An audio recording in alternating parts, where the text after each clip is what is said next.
Let's make my Cedar Star quilt pattern that measures at 42 inches by 16 inches. This pattern uses yardage, and you will need a half a yard in a print fabric and 3/4 of a yard for your background.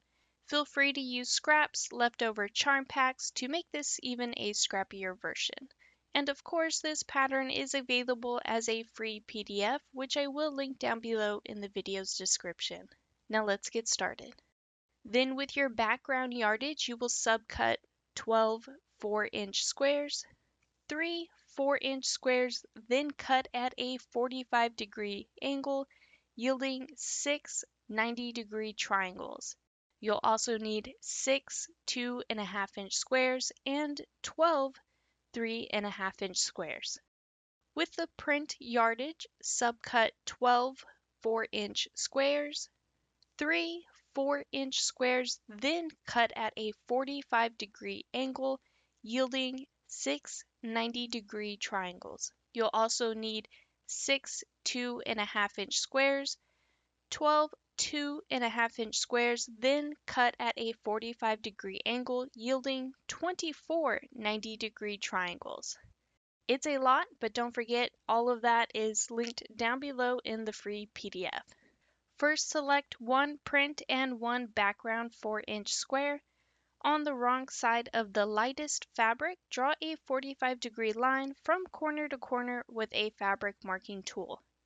Place them on top of each other, right sides together, and sew a 1/4-inch seam allowance on both sides of that line that you drew, and afterwards, using a rotary cutter or fabric scissors, cut along the 45-degree line that you drew and press your half square triangles open.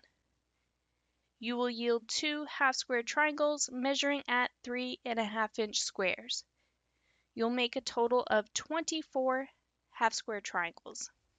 Next, take one print and one background 2.5-inch squares. On the wrong side of the lightest fabric, draw a 45-degree line from corner to corner with a fabric marking tool. Place them on top of each other, right sides together, and sew a 1/4-inch seam allowance on both sides of that line you drew. Then afterwards, using a rotary cutter or fabric scissors, cut along the 45-degree line that you drew and press your half square triangles open. You will yield 2 half square triangles measuring at 2 inches squared. You'll need to make a total of 12 half square triangles. Using the 2-inch half square triangles plus the small print 90-degree triangles, form the layout below. You'll sew everything together to create a larger piece 90-degree triangle. Repeat this step until you have a total of 12 pieced 90-degree triangles. Then you'll take one piece 90-degree triangle and sew a print triangle to the bottom, leaving you with a 3.5-inch square. Take your time as you are sewing on the bias, and you will need to make a total of 6. Take one piece 90-degree triangle and sew a background triangle to the bottom, leaving you with a 3.5-inch square. Once again, take your time because you are sewing on the bias, and you will need to make a total of 6 as well. Now that all of our mini blocks are completed, you will form the block shown below and add your 3.5-inch background squares for your corners. You'll sew the mini blocks together to form rows, and lastly, sew the rows together to complete a 12.5-inch quilt block. You'll need to repeat this until you have a total of 3 quilt blocks. Then with the blocks that you've made, lay them side by side and rotate the middle one 90 degrees. Cut 2 1.5-inch by 12.5-inch rectangles for your sashing in between the blocks.